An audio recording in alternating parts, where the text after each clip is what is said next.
descoñezo exactamente o que pasou onte en Ponteceso, sei que hai unha situación concreta en Ponteceso, o que hai que facer é falar moito. Hai un alcalde, que é Lois García Carballido, que é un excelente alcalde, que é unha persoa que está facendo un esforzo polo pobo, e me consta, porque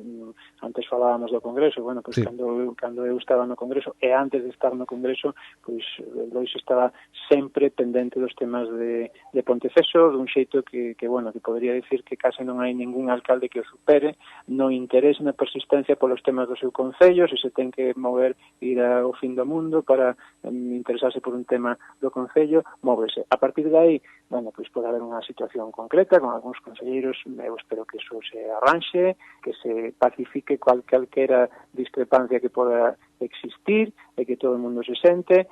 Volvo a insistir, Lois García Carballido é un excelente alcalde de Ponteceso.